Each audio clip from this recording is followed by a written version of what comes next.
अजून आकडेवारी नाही टाकली आणि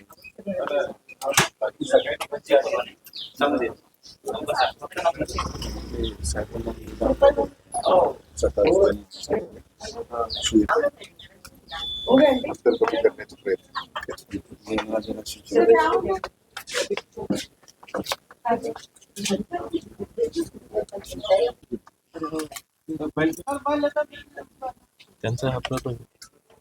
महानगरपालिकेच्या निवडणुकीमध्ये आज खऱ्या अर्थानं मतदार आपलं मत नोंदवतोय. या महानगरपालिकेचे सेवक कसे असावेत याचा निर्णय आज मतदार घेणार आहे. आणि मी पण एक मतदार असल्यामुळं, आम्ही सर्वच कुटुंबीय मतदार असल्यामुळं आज मतदानाला आलो, मतदान केलंय.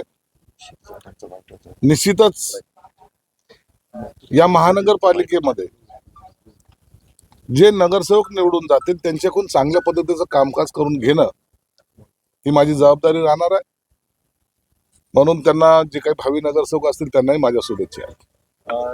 गेल्या 2-3 तासामध्ये शहरातल्या मतदान केंद्रावर बिघाड दिसून आलेली आहे. जवळपास 6 मतदान केंद्र बिघडलेले आहेत. एवढे दिवस ही सगळी यंत्रणा काम करत होती आणि मतदानाच्याच दिवशी मतदारांच्या समोर अडचण आलेली आहे. जनरली इतक्या मोठ्या मशिनी वगैरे असतात, परंतु 2-4 ठिकाणी असं होतं.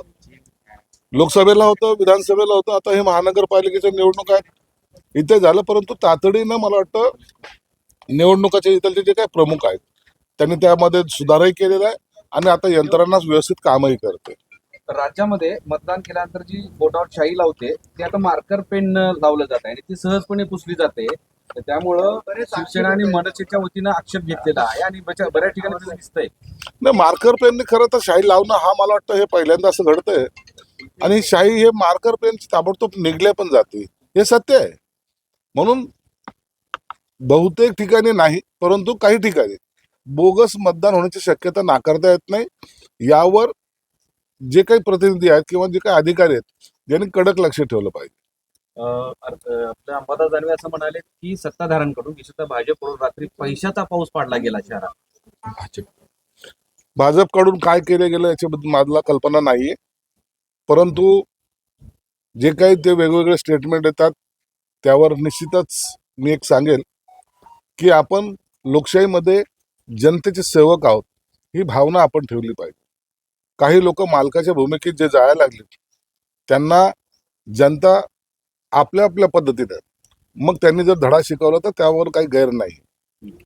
विरोधी पक्षाकडून असं आहे ही परिवर्तनाची लढाई आहे आणि परिवर्तन 100% होणार आहे असं त्यांचा दावा आहे. परिवर्तन दरवेळेला झालंच पाहिजे. विरोधी जे आज आहेत ना तेच काही काळापूर्वी ते बाकावर होते आणि शहराचा झालेला भकास विकास याचा आता परिवर्तन करण्याची वेळ आलेली. शहर आता गतीने पुढे जाईल एवढं मात्र निश्चित आहे. थँक्यू. तर मला खूप